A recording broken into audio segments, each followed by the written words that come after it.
Al-Iman TV, sarana penyubur keimanan. Bismillah, alhamdulillah, wassalatu wassalamu ala rasulillah wa ala alihi wa sahbihi wa man wala, amma ba'du.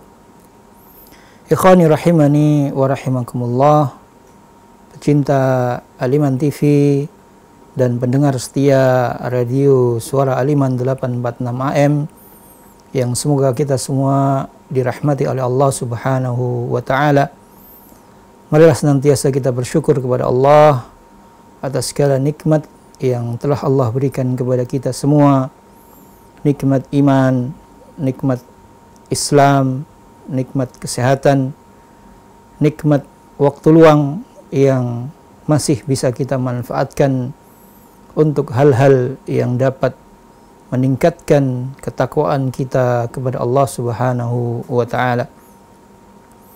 Dan tak lupa salawat dan salam semoga tercurah kepada Nabi kita Muhammad sallallahu alaihi wasallam beserta keluarga, para sahabat dan kaum muslimin yang senantiasa mengagungkan sunnahnya. Ikhwani rahimani wa rahimakumullah, di pertemuan-pertemuan sebelumnya beberapa tema topik bahasan telah kita pelajari bersama, yang secara global yaitu berkaitan dengan bagaimana kewajiban orang tua ataupun pendidik terhadap pendidikan anaknya, terhadap pendidikan peserta didiknya, yang mana itu adalah sebuah amanah yang mulia, sebuah amanah yang akan dimintai pertanggungjawaban atas setiap orang-orang yang bertanggung jawab terhadap hal tersebut. Dan kita juga telah belajar bersama hal-hal yang bisa menjadikan pendidikan atau pembelajaran anak kita lebih mudah. Di antaranya kita harus mengetahui bahwasanya hidayah itu di tangan Allah. Allah lah yang dapat membuka hati anak-anak kita. Dan juga telah kita pelajari bahwasanya mendidik itu ada cara yang sangat ampuh, yang mungkin sedikit sekali orang untuk mau menjalankannya atau benar-benar ihtimam, perhatian dengannya, yaitu mendidik dengan doa. Dan juga telah kita membahas pentingnya di antara bagian mendidik dengan doa, yaitu membentengi anak-anak kita dengan mengajarkan doa-doa zikir pagi petang ataupun doa-doa yang lainnya.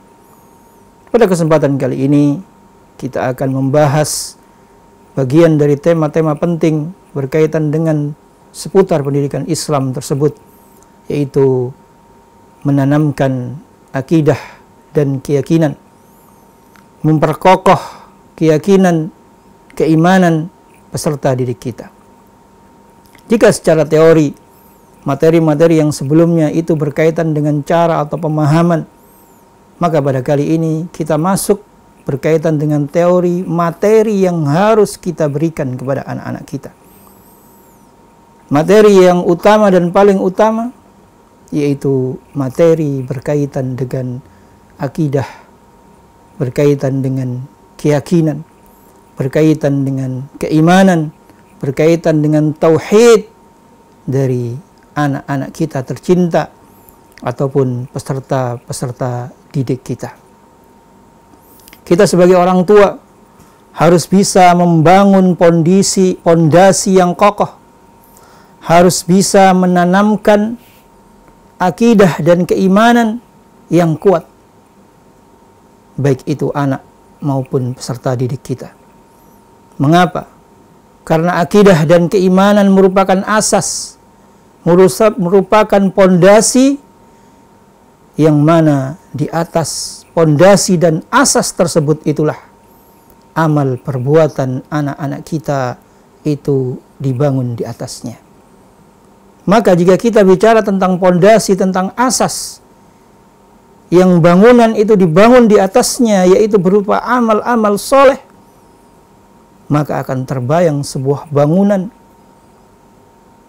yang jika pondasi dari bangunan tersebut itu rapuh,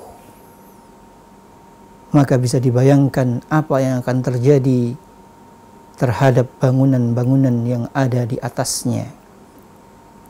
Sehingga penting bagi orang tua untuk memperhatikan tentang menanamkan keyakinan, keimanan, akidah yang benar. Menanamkan keyakinan, akidah sejak dini. Sehingga asas, pondasi anak-anak kita itu menjadi pondasi yang kuat, yang kokoh. Sehingga memudahkan untuk membangun bangunan di atasnya. Ada sebuah permisalan yang mana disebutkan dalam firman Allah Subhanahu wa taala dalam Quran surat Ibrahim ayat yang ke-24 hingga 26. Allah Subhanahu wa taala berfirman, "Alam tara kaifa daraballahu mathalan kalimatan thayyibatan kasyajaratin thayyibah asluha thabitun wa far'uha fis sama' tu'ti ukulaha kulla hinin biidni rabbiha wa yadribullahu al-amthala lin-nasi la'allahum yatadhakkarun wa mathalu kalimatin khabithatin kasyajaratin khabithatin ijtathat min fawqil ardi ma laha min qarar." Yang artinya, alam tara kaifa daraballahu mathala, tidakkah kalian perhatikan bagaimana Allah Subhanahu wa taala telah membuat sebuah perumpamaan. Perumpamaan apa? Kalimatan thayyibah kasyajaratin thayyibah. Allah Subhanahu wa taala membuat perumpamaan kalimat yang baik seperti pohon yang baik. Asluha thabitun wa far'uha fis sama'. Yang mana pohon yang baik tadi akarnya teguh, akarnya kuat, dan cabangnya menjulang ke atas langit. Tu'ti ukulaha kulla hinin biidni rabbiha. Yang mana pohon itu memberikan buah pada setiap musimnya dengan seizin Allah Subhanahu wa ta'ala. Wa yadribullahu al-amthala lin-nasi la'allahum yatadhakkarun. Allah Subhanahu wa ta'ala membuat perumpamaan itu untuk manusia agar apa? La'allahum yatadhakkarun, agar mereka itu senantiasa ingat. Wa mathalu kalimatin khabithah, dan Allah Subhanahu wa ta'ala juga membuat permisalan sebuah perkataan yang buruk. Kasyajaratin khabithah, perumpamaan perkataan atau kalimat yang buruk itu seperti pohon yang buruk yang mana ijtuthat min fawqil ardi ma laha min qarar, yang telah dicabut dengan akar-akarnya dari permukaan bumi dan tidak dapat tetap atau tegak sedikit pun. Ma'asyiral muslimin rahimani wa rahimakumullah. Dalam ayat ini Allah Subhanahu wa ta'ala memberikan perumpamaan berupa pohon yang mana tatkala pohon yang baik itu adalah akarnya yang kuat menancap ke dalam bumi, wa far'uha fis sama', dan cabangnya menjulang tinggi ke atas langit. Berkaitan dengan penanaman akidah anak-anak kita. Apa jadinya jika sebuah pohon yang mana akarnya itu tidak kuat, maka jangankan buahnya, batang pohonnya sendiri itu akan mudah diterpa angin. Maka pohonnya itu sendiri akan mudah roboh. Ini adalah permisalan. Ini adalah perumpamaan. Metode dalam Al-Quran, bagaimana Allah Subhanahu wa ta'ala mengajari manusia, orang-orang yang membaca Al-Quran, Allah Subhanahu wa ta'ala memiliki metode untuk memahamkan. Ya, jadi ayat ini adalah ayat-ayat tarbawi yang jika dikaji dari kacamata pendidikan merupakan metode perumpamaan. Bagaimana menyampaikan sebuah materi yang ingin materi tersebut terserap secara sempurna, dipahami dengan baik, maka ada sebuah metode, yaitu metode perumpamaan. Di sini kalimat yang baik itu diperumpamakan dengan sebuah pohon yang baik. Begitu juga kalimat yang jelek diperumpamakan dengan sebuah pohon yang jelek. Kalimat yang baik itu adalah tauhid. Dan tauhid adalah pondasi, adalah bagian daripada pembelajaran berkaitan dengan akidah dan keimanan. Maka diumpamakan di situ sebuah akar dan pohon dan ranting.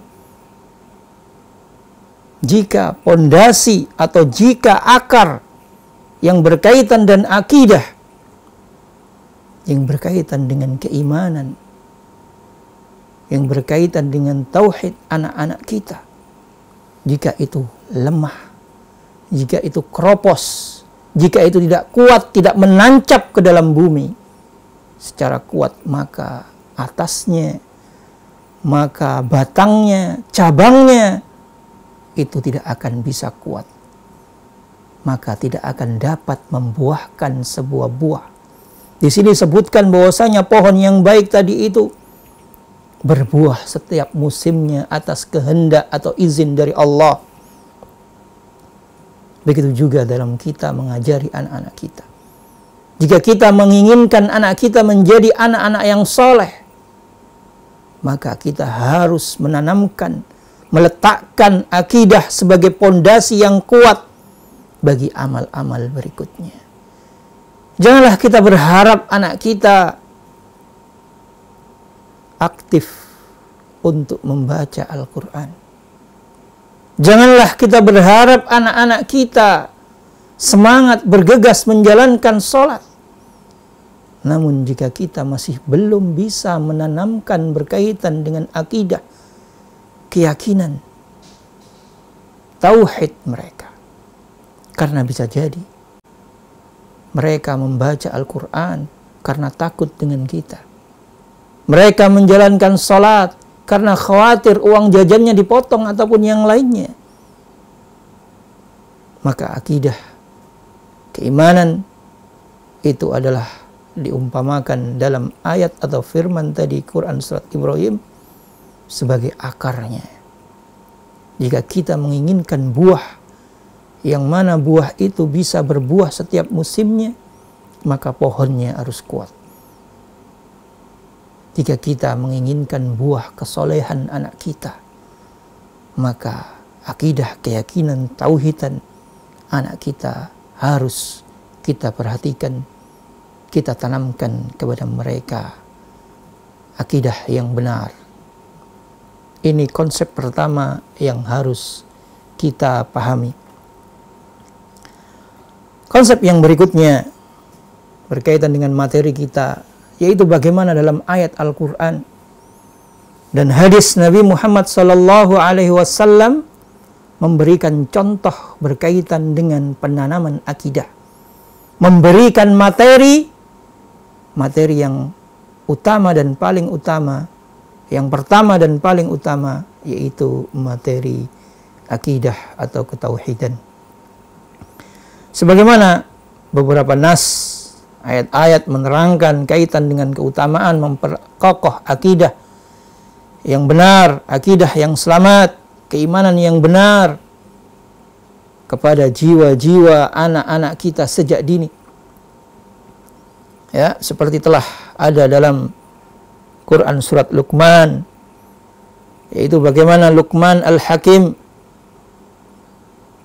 memberikan mau'idah, memberikan wejangan, memberikan nasihatnya kepada anaknya yang lebih dikenal dengan nasihat Luqman kepada anaknya, yang mana pertama kali yang disebutkan oleh Luqman kepada anaknya yaitu bagaimana bentuk penguatan atas hal pokok, yaitu akidah dan keimanan. Dan ini merupakan hal yang pertama dikatakan oleh Luqman dalam nasihatnya. Itu dalam Quran surat Luqman ayat yang ke-13, wa idz qala Luqmanu libnihi wa huwa ya'iduhu ya bunay la tusyrik billah. Wa idz qala Luqman, dan ingatlah tatkala Luqman berkata kepada anaknya. Ya. Ayat yang pertama, kalimat di sini wa idz qala Luqmanu libnihi, dan ingatlah bagaimana Luqman berkata kepada anaknya. Hikmah yang pertama yaitu bagaimana seorang ayah yang merupakan pendidik, yang memiliki tanggung jawab untuk mendidik, mengajarkan, mengarahkan anaknya. Kullukum ra'in wa kullukum mas'ulun an ra'iyati. Ayah kelak akan dimintai pertanggungjawaban. Maka seorang ayah harus mengajari anaknya. Wa idz qala Luqmanu libnihi, yang berikutnya yaitu bahwasanya seorang ayah harus sering-sering berkomunikasi, mengajak bicara anaknya. Seorang ayah tidak hanya diberi tanggung jawab mencari nafkah. Seorang ayah tidak hanya keluar pagi pulang petang tanpa memperhatikan sebuah hubungan yang sangat kuat, yaitu komunikasi yang baik dengan anaknya. Ini sangat diperlukan. Tidaklah orang tua, terutama ayah, itu hanya fokus di luar. Ia mengatakan bahwasanya tanggung jawab saya untuk memenuhi kebutuhan anak saya. Saya cukup menyekolahkan atau menaruh anak-anak saya di pondok. Tidak. Tetap dibutuhkan komunikasi yang baik antara orang tua, terutama ayah. Karena di antara faktor-faktor kurangnya harmonis, kurangnya sukses sebuah pendidikan di dalam keluarga, yaitu jarangnya komunikasi yang baik antara seorang ayah dengan anaknya. Maka ini adalah nasihat buat saya pribadi dan antum semua yang mendengarkan. Marilah kita luangkan waktu kita, sesibuk apapun kita harus memiliki kedekatan dengan anak kita, dimulai dengan komunikasi yang baik dengan anaknya. Dan yang berikutnya, komunikasi kedekatan yang baik itu juga harus mengandung nilai-nilai kebaikan di dalamnya. Bukan hanya dengan ngobrol ngalor ngidul tanpa ada kebaikan, namun yang diomongkan, yang menjadi bahan komunikasi adalah materi-materi, konten-konten yang bisa mendatangkan kesolihan anak kita. Wa huwa ya'iduhu ya bunai. Ini yang dilakukan oleh Luqman, yaitu Luqman memberikan mau'idhah, memberikan nasihat, memberikan wejangan. Komunikasi yang disampaikan Luqman kepada anaknya adalah komunikasi yang mengandung nilai-nilai kependidikan. Mau'idhah, yaitu wejangan yang baik. Apa wejangannya? La tusyrik billah. Janganlah engkau menyekutukan Allah.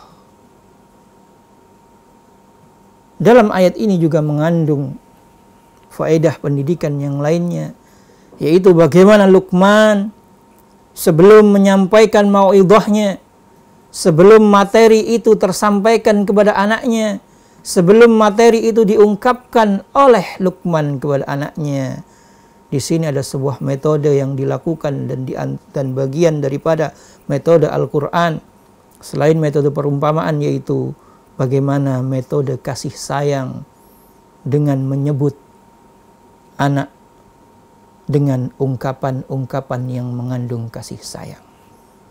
Wahai anakku, wahai putraku, wahai buah hatiku, ya bunai. Ini adalah bentuk panggilan kasih sayang antara seorang ayah kepada anaknya. Ini adalah muqaddimah, metode sebelum menyampaikan, sebelum materi itu disampaikan. Maka begitu juga kita.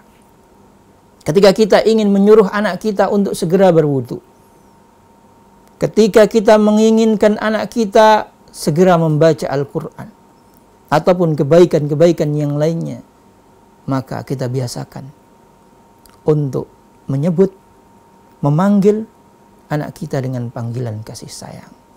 Wahai putraku tercinta, wahai anakku terkasih, wahai putriku tersayang, azan telah berkumandang. Segeralah mengambil wudu dan laksanakanlah sholat. Ataupun hal-hal yang lain. Tidak to the point, sholat. Tak.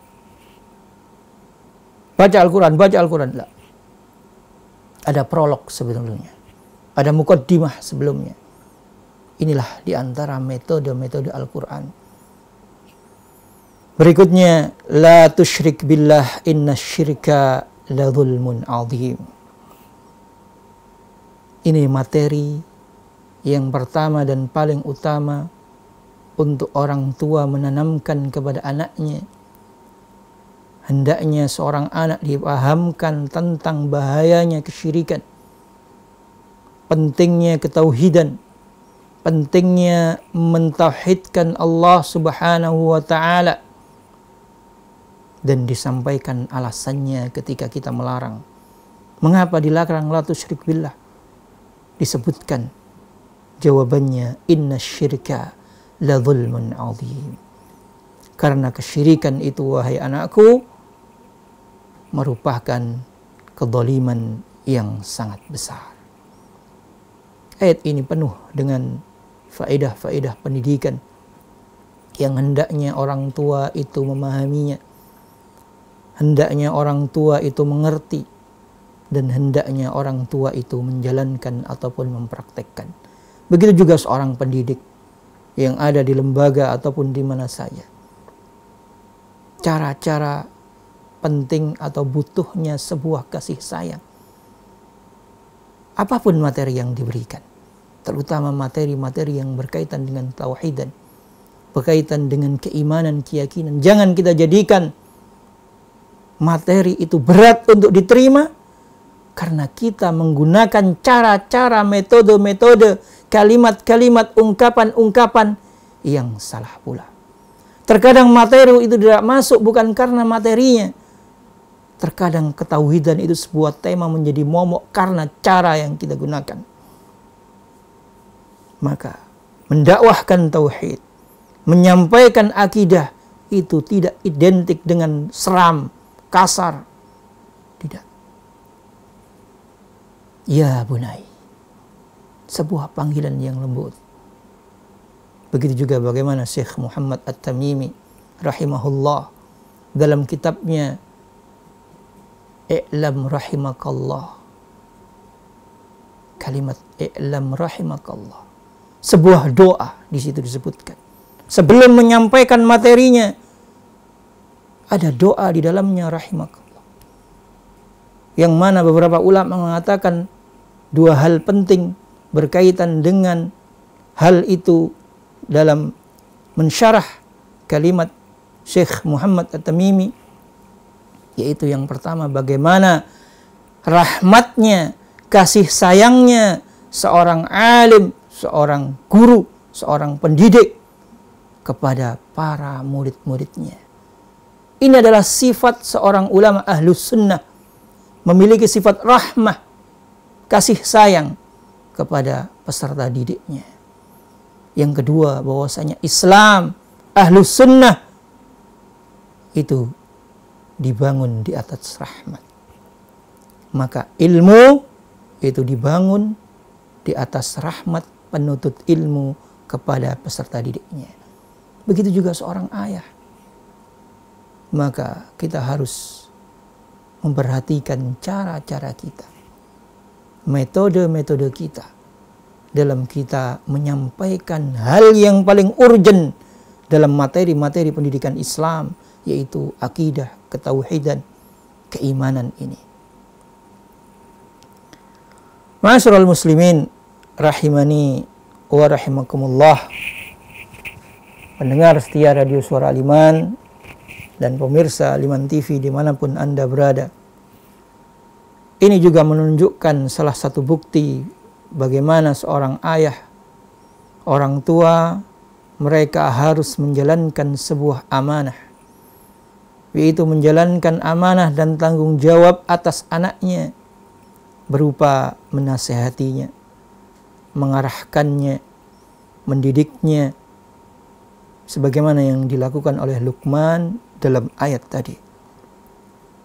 Dan juga bagaimana wasiat Luqman ini dimulai dengan kalimat larangan atau mencegah atas kesyirikan, mengingatkan tentang bahaya kesyirikan, karena kesyirikan merupakan dosa yang paling bahaya, kezaliman yang paling besar, dan kesyirikan merupakan pembatal dari segala amal perbuatan.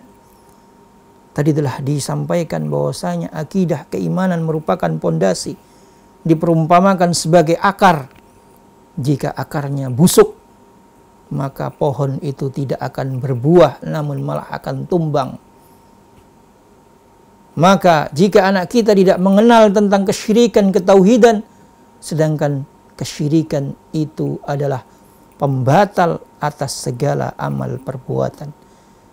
Sebagaimana Allah Subhanahu wa taala berfirman, "Wa laqad uhiya ilaika wa ilal ladzina min qablika la in asyrakta la yahbatanna 'amaluka wa la takunanna minal khasirin." Dan sesungguhnya telah diwahyukan kepada kalian, kepadamu dan kepada nabi-nabi sebelummu, jika kalian atau jika kamu berbuat syirik, niscaya akan terhapuslah amal-amalmu dan tentulah kamu termasuk dari golongan orang-orang yang merugi. Quran Surat Az-Zumar ayat yang ke-65. Maka syirik itu adalah mempersamakan selain Allah dengan Allah Subhanahu wa ta'ala, menjadikan tandingan-tandingan sisi Allah. Maka kita tidak boleh menyekutukan Allah, dan ini suatu hal yang merupakan yang mana hak Allah itu adalah kita mentauhidkannya dalam ibadah kita, dalam segala bentuk amal ibadah kita. Maka tidak boleh ada tandingan-tandingan di sisi Allah. Dan sebagaimana Allah juga mengabarkan tentang orang-orang musyrik tatkala mereka masuk ke dalam neraka, yang mana mereka berkata dalam keadaan penyesalan dan penuh dengan kerugian. Allah Subhanahu wa taala berfirman dalam Quran Surat Asy-Syu'ara ayat yang ke-97 hingga 98, "Tallahi in kunna lafi dhalalim mubin id nusawwikum birabbil alamin." Tallah, demi Allah, in kunna lafi dhalalim mubin, sesungguhnya kami dahulu di dunia dalam kesesatan yang nyata. Apa kesesatan yang nyata tersebut? Id nusawwikum birabbil alamin, karena kita telah mempersamakan, yaitu kalian dengan Tuhan semesta alam, menjadikan atau menyamakan hal-hal yang tidak patut disejajarkan, disamakan dengan Allah Subhanahu wa ta'ala, yaitu mempersekutukan Allah. Maka mereka berada dalam penyesalan yang sangat mendalam, wal iyadu billah. Dan di antara nasihat Luqman kepada anaknya, yaitu bagaimana Luqman mengingatkan tentang pengawasan Allah Azza wa Jalla dan pengawasan serta kekuasaan Allah yang meliputi segala sesuatu. Yaitu dalam firman-Nya, nasihat Luqman, ya bunayya innaha in takum mithqala habbatin min khardal fatakun fi sakhratin aw fis samawat aw fil ard ya'ti bihallah innallaha latifun khabir. Lagi-lagi Luqman memulai nasihatnya sebelum menyampaikan materi yang ingin ia sampaikan dengan memanggil anaknya dengan panggilan kasih sayang, ya bunai. Ya bunai, innaha intakum mithqala habbatin min khardal. Wahai anakku, sesungguhnya jika ada satu perbuatan meskipun seberat biji sawi, ya, dan engkau melakukannya meskipun engkau lakukan berada dalam batu ataupun di langit ataupun di bumi, niscaya Allah Subhanahu wa taala akan mendatangkannya, yakni Allah akan membalasnya. Ya'ti bi Allah, niscaya Allah akan membalasnya. Innallaha latifun khabir, sesungguhnya Allah adalah zat yang maha halus, zat yang maha mengetahui. Quran surat Luqman ayat yang ke-16. Maka ikhwani rahimani wa rahimakumullah, ini adalah pengingat bagi orang tua agar memperhatikan pendidiknya anaknya, pendidikan anak-anak mereka berkaitan dengan perkara pengawasan Allah atas mereka. Yang mana Allah mengetahui, Allah maha melihat terhadap apa-apa yang diperbuat oleh anak kita. Entah itu dilakukan di malam hari di gelap gulita, entah itu dilakukan dalam kesendiriannya, entah itu dilakukan dengan bersembunyi ke dalam batu ataupun di luar angkasa dimanapun berada. Ya'ti bihallah, niscaya Allah akan mendatangkannya, yakni Allah akan membalasnya. Bagaimana pendidikan ini menanamkan kepada jiwa-jiwa anak kita bahwasanya ada zat yang kita tidak boleh menyekutukannya, yang mana zat tersebut itu mengawasi. Menanamkan sejak dini bahwasanya Allah itu mengawasi. Menanamkan sejak dini berkaitan dengan sifat ihsan, yang mana di antara sifat ihsan an ta'budullaha ka'annaka tarah wa in lam takun tarahu fa innahu yarak, yaitu berkaitan dengan amal perbuatan atau ibadah. Allah itu akan mengetahuinya, dan Allah tidak sekedar mengetahuinya atau mencatatnya, namun Allah akan membalasnya. Apapun perbuatannya, baik itu perbuatan yang baik ataupun itu perbuatan yang buruk, Allah akan mengganjarnya, Allah akan menghisapnya, Allah akan membalasnya. Jika itu amalan yang baik dibalas dengan kebaikan, jika itu amalan yang buruk akan dibalas dengan azab dari Allah, wal iyadu billah. Maka jika kita orang tua sudah mulai menanamkan akidah ini, terlebih dalam waktu atau masa seperti saat ini, yang mana perangkat-perangkat ataupun gadget-gadget ataupun laptop, HP, semuanya serba canggih, yang orang tua terkadang tidak bisa tahu secara detail apa yang dibuka, apa yang diakses, apa yang dilakukan anak-anak kita dengan perangkat-perangkat itu. dan yang mana perangkat-perangkat itu bagaikan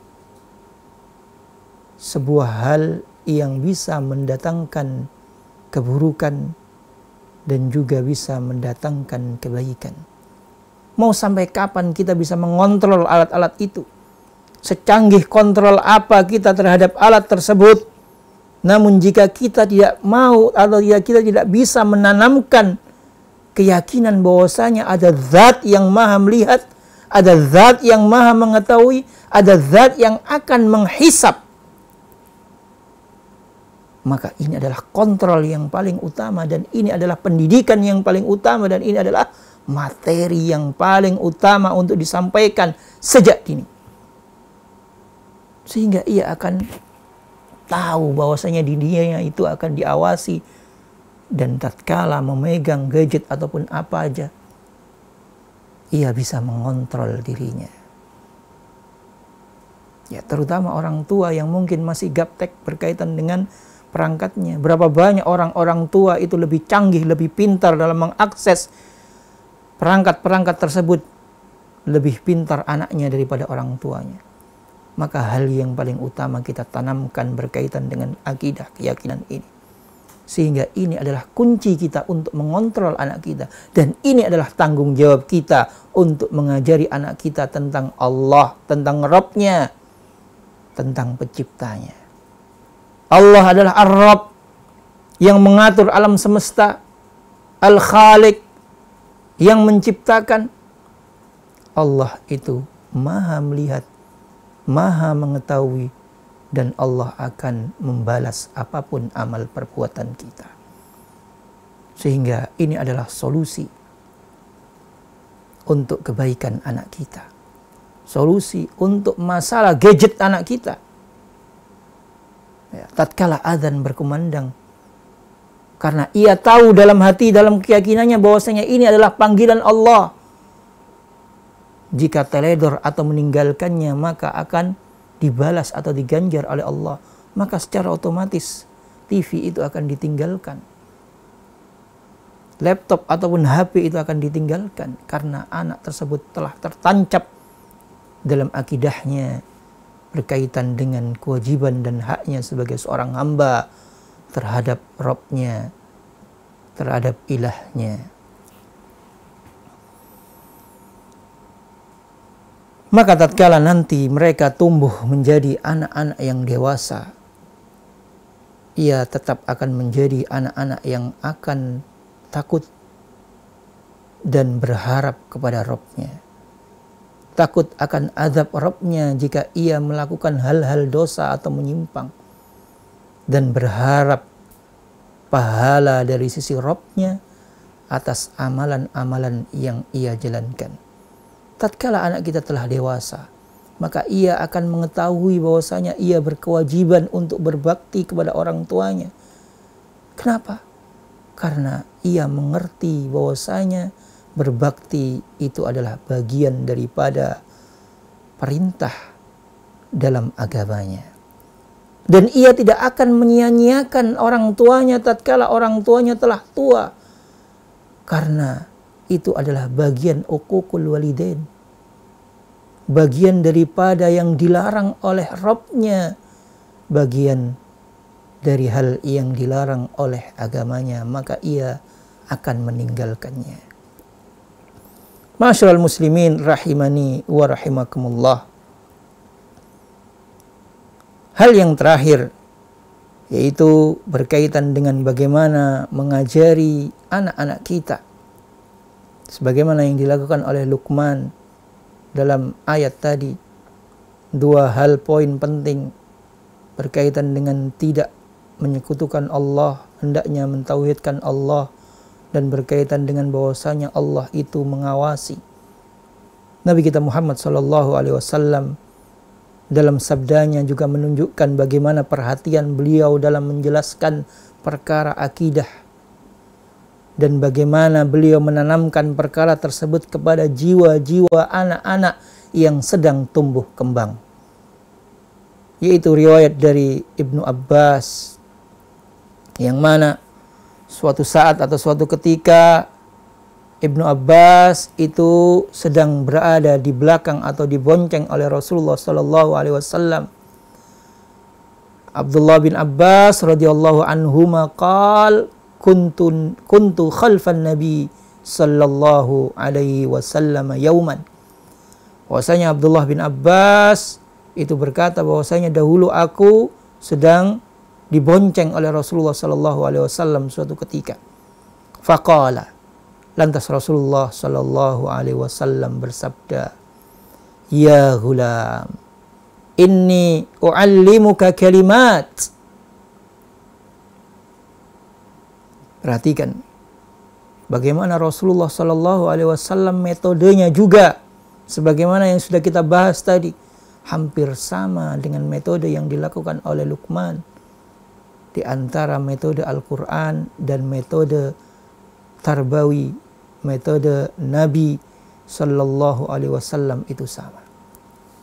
Tidaklah memulai sesuatu, terutama dalam hadis ini, sebelum Rasulullah sallallahu alaihi wasallam menyampaikan materinya, maka calon peserta didiknya atau anak yang akan dididik itu dipanggil dengan panggilan, "Ya ghulam, wahai anak, inni u'allimuka kalimat." Ada muqaddimah. Selanjutnya Rasulullah sallallahu alaihi wasallam melanjutkan, "Ihfadillah yahfadka. Ihfadillah tajidhu tujahak. Idza sa'alta fas'alillah wa idza ista'anta fasta'in billah. Wa'lam annal ummata law ijtama'at ala an yanfa'uka bi syai'in lam yanfa'uka illa bi syai'in qad katabahu Allahu lak. Wa in istama'u ala an yadurruka bi syai'in lam yadurruka illa bi syai'in qad katabahu Allahu 'alaik. Rufi'atil aklam wa jaffatis suhuf." Itu bagaimana Rasulullah sallallahu alaihi wasallam mengajari keponakannya dengan sebuah materi atau pelajaran yang sangat-sangat utama. Ihfadillah yahfadka. Wahai anak, jagalah Allah, niscaya Allah akan menjagamu. Ihfadillah tajidhu tujahak. Jagalah Allah, niscaya kau akan dapati Allah akan ada di hadapanmu. Idza sa'alta fas'alillah. Jika engkau hendak meminta, mintalah kepada Allah. Wa idza ista'anta fasta'in billah. Jika engkau memohon pertolongan, mohonlah pertolongan kepada Allah.